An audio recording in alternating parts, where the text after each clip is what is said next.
Welcome to NKR GKGS friends.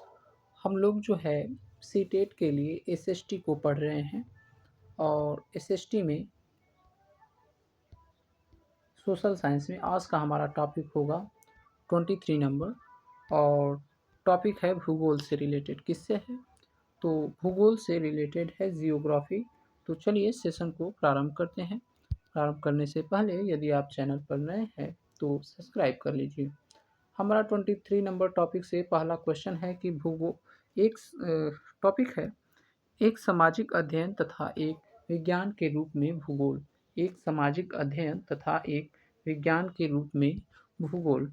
First question है, भूगोल के कार्यक्षेत्र में निम्नलिखित सम्मिलित हैं। ए राजनैतिक व्यवस्था तथा अर्थव्यवस्था के बीच संबंध, बी मानचित्रों एवं चार्टों का चित्रांकन की कला, सी मनुष्य और भौतिक वातावरण के बीच संबंध और डी मानव जाति और उनकी विभिन्न नस्लों का क्रम विकास। तो हमारा ऑप्शन नंबर ए गलत होगा।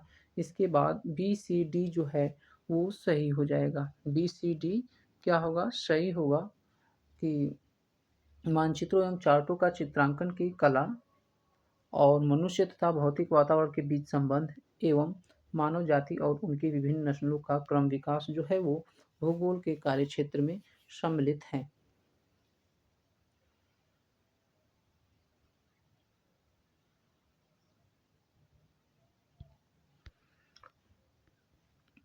अगला है, सर्वप्रथम भूगोल शब्द का प्रयोग जो है वो ग्रीक के विद्वान इरेटास्थेनीज ने किया था। किसने किया था? इरेटास्थेनीज ने किया था। नेक्स्ट है, सेकंड नंबर क्वेश्चन है कि निम्नलिखित कथन ए तथा बी पर विचार कीजिए। ए मानव भूगोल भूगोल के विषय का हिस्सा है। बी कथन है कि मानव भूगोल मानव जाति के विकास, उसकी विभिन्न नस्लों एवं मानव वातावरण से अनुकूलन शामिल करता है। तो हमारा आंसर हो जाएगा ऑप्शन नंबर डी। ए सही है परंतु बी क्या है? गलत है। ए क्या है? मानव भूगोल भूगोल के विषय का हिस्सा है। ये बात सही है, लेकिन मानव भूगोल मानव जाति के विकास, उसकी विभिन्न नस्लों एवं मानव वातावरण से अनुकूलन शामिल करता है। ये गलत है।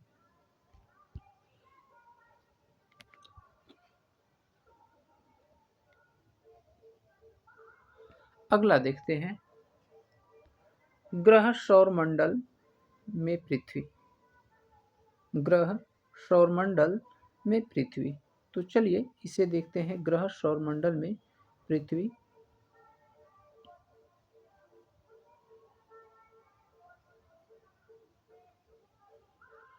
दिया है कि सामाजिक विज्ञान पढ़ाते हुए कक्षा में एक छात्र आपसे पूछता है, विषुवत रेखा पर हम सभी देशांतरों के बीच की दूरी का मापन कैसे कर सकते हैं? इसका मापन हेतु कैसे कर सकते हैं? इस मापन हेतु कौन सा उत्तर सही होगा? ऑप्शन दिया है, ए विषुवत रेखा की दोगुनी लंबाई को 90 से विभाजित करना चाहिए। ऑप्शन बी है विषुवत रेखा की लंबाई को 180 से विभाजित करना चाहिए। ऑप्शन सी है विषुवत रेखा की लंबाई को 360 से विभाजित करना चाहिए। और ऑप्शन डी है कि विषुवत रेखा की आधी लंबाई को 360 से विभाजित करना चाहिए। हमारा आंसर होगा ऑप्शन नंबर सी, विषुवत रेखा की लंबाई को 360 से विभाजित करना चाहिए। विषुवत रेखा पर देशांतरों के बीच की दूरी का मापन विषुवत रेखा की लंबाई को 360 से विभाजित करना चाहिए। यह विभाजन देशांतर रेखाओं के रूप में जाना जाता है। देशांतर रेखाएं उत्तरी दक्षिणी ध्रुवों से होकर के गुजरती है। हालांकि इनके बीच की दूरी विषुवत रेखा पर सबसे अधिक होती है और ध्रुवों पर सबसे कम शून्य होती है। सभी देशांतरों के बीच की दूरी समान होती है और वो दूरी होती है 111.32 किलोमीटर पर डिग्री। एक देशांतर के बीच की दूरी विषुवत रेखा पर प्रत्येक डिग्री के बीच की दूरी समान होती है और एक देशांतर की दूरी जो होती है वो पृथ्वी की परिधि के 60 के बराबर होती है और वो आता है वो 111.32 किलोमीटर। और पृथ्वी की परिधि कितना है तो 40,075 किलोमीटर। अगला है निम्नलिखित में से शैल चक्र का सही क्रम क्या है। तो शैल चक्र का सही क्रम क्या है तो शैल चक्र का सही क्रम जो है वो है अवसादी शैल, कायांतरित शैल और मैग्मा। शैल चक्र 3 मुख्य शैल प्रकारों के बीच भूगर्भीय समय के माध्यम से संक्रमण की एक मूल अवधारणा है। अवसादी शैल, कायांतरित शैल और आग्नेय शैल। आग्नेय शैल से अवसादी और कायांतरित शैल का निर्माण होता है। उच्च तापमान पर पिघले हुए मैग्मा का निर्माण होता है जो आग्नेय शैल का अनूठा स्रोत है। परिवर्तन की प्रक्रिया चरणों का पालन करती है। आग्नेय शैल, अवसाद, तलहट, अवसादी शैल, कायांतरित और मैग्मा। अतः विकल्प जो है वो ऑप्शन नंबर बी हमारा सही हो जाएगा। नेक्स्ट है ग्रहों के बारे में निम्नलिखित में से कौन सा कथन सही है। ग्रहों के बारे में निम्नलिखित में से कौन सा कथन सही है तो ग्रहों के बारे में हमारा ऑप्शन नंबर बी, वे केवल चट्टानों से बने होते हैं। ये बात जो है वो गलत है। इसके अलावा सभी ग्रहों के अपने चांद होते हैं, ये भी गलत है। लेकिन ये कि वे तारों के प्रकाश से प्रकाशित होते हैं, ये बात सही है। अतः ऑप्शन नंबर बी हमारा क्या हो जाएगा, सही हो जाएगा। ग्रह तारों के प्रकाश से प्रकाशित होते हैं, यह कथन सत्य है। तारों का अपना प्रकाश होता है और वे रात में टिमटिमाते हैं, लेकिन ग्रह का अपना प्रकाश नहीं होता है।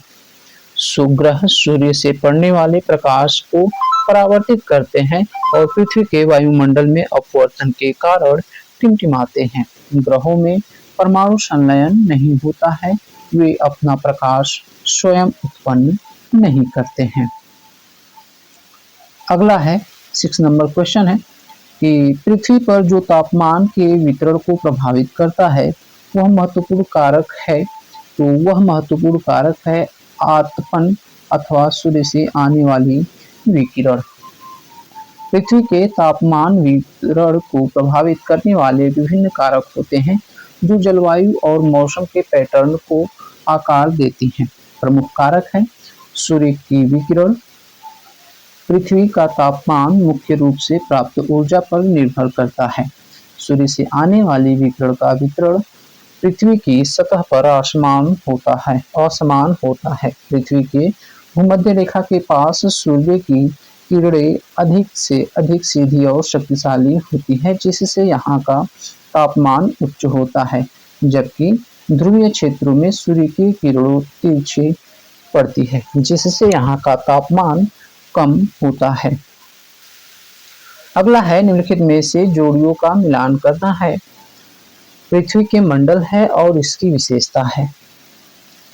तो स्थल मंडल जो है वो चट्टानों एवं खनिजों से बना हुआ है और जल मंडल ये जल के विभिन्न स्रोतों से बना हुआ है। वायुमंडल जो है ये वायु की परतों से बना है और जैव मंडल पादप एवं जीव जंतुओं से मिलकर के बना है। अगला है पृथ्वी की शैलें जो पृथ्वी के निर्माण के 30 करोड़ वर्ष पश्चात बने हैं।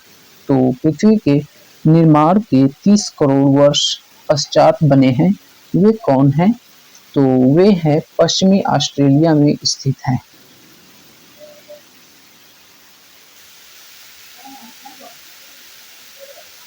वो कौन है? तो पश्चिम ऑस्ट्रेलिया में स्थित है। ऑस्ट्रेलिया महाद्वीप में पृथ्वी का सबसे पुराना क्रस्ट है। नवीन शोधों के अनुसार ये शैलें 4.4 बिलियन वर्ष पुरानी है तथा इनका निर्माण पृथ्वी के निर्माण के लगभग 300 मिलियन वर्ष पश्चात हुआ था। इन शैलों की अवस्थिति पश्चिमी ऑस्ट्रेलिया में है तथा ये शैल में लौह समृद्ध है। नेक्स्ट है, निम्नलिखित युगलों का मिलान कीजिए और उपयुक्त विकल्प का चुनाव कीजिए।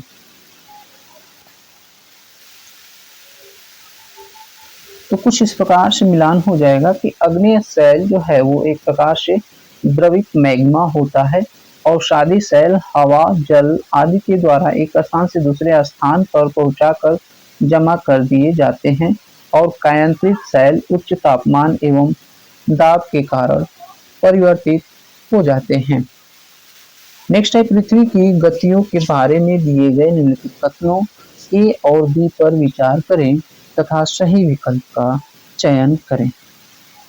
विकल्प ए दिया है, पृथ्वी अपने अक्ष पर घूमना घूर्णन कहलाता है और पृथ्वी का अक्ष एक काल्पनिक रेखा है जो अपनी कक्षीय सतह से 33.5 डिग्री के कोण बनाती है।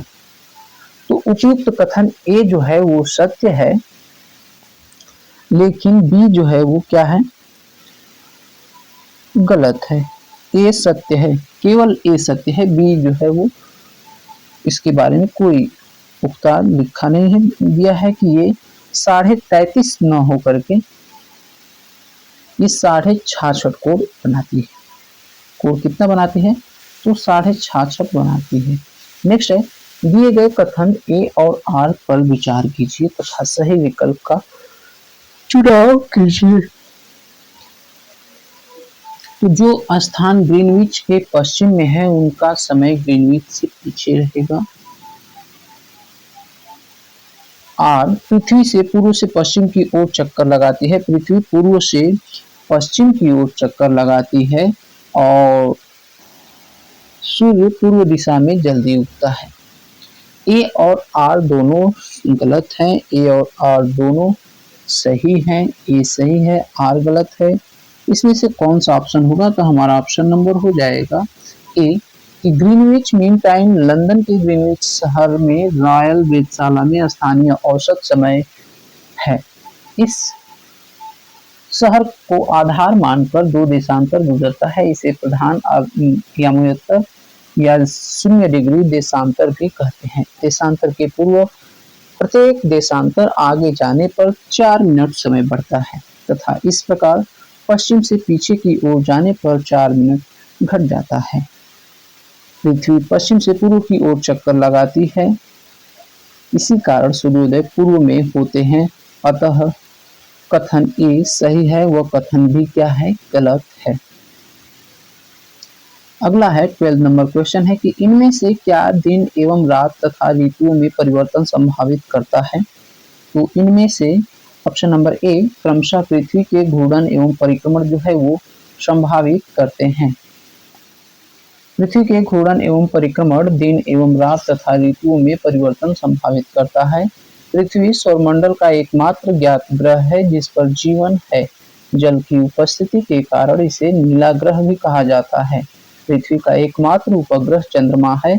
यह अपने अक्ष पर 23.5 डिग्री अंश झुकी हुई है। यह सूर्य के चारों ओर 29.8 किमी पर सेकंड के वेग से चक्कर लगाती है।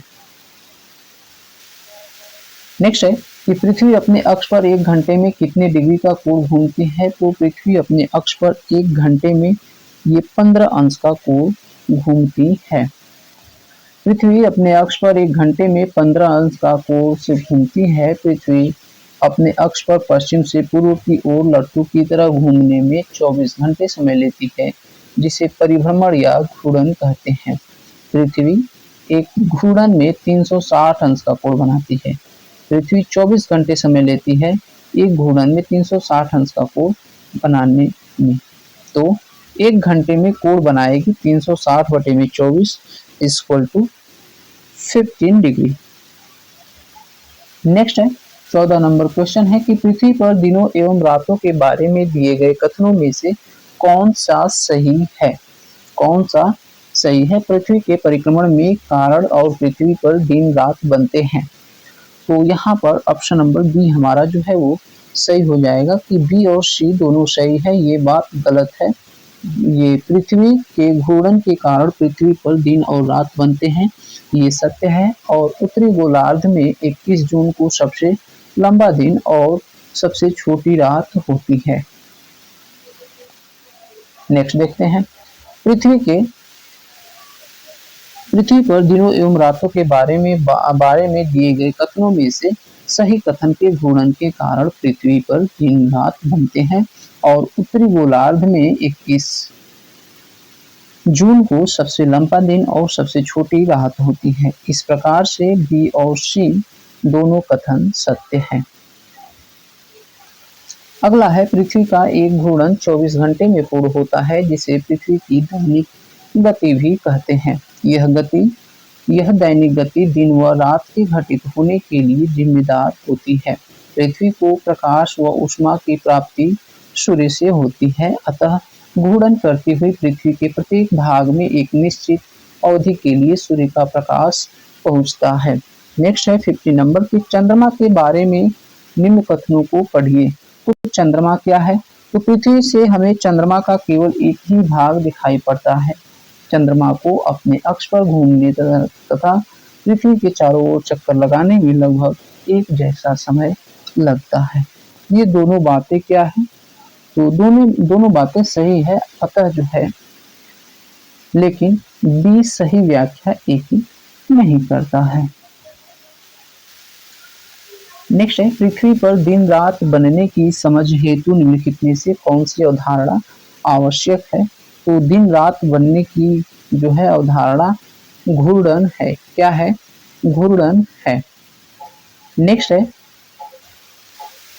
पृथ्वी के कोर की सबसे आंतरिक परत बनी हुई है। तो सियाल, सीमा और नीफे होता है, लेकिन पृथ्वी कोर की सबसे आंतरिक परत जो है वो निकिल व लोहे से बनी हुई है। पृथ्वी के कोर की सबसे आंतरिक परत निकिल व लोहे से बनी हुई है।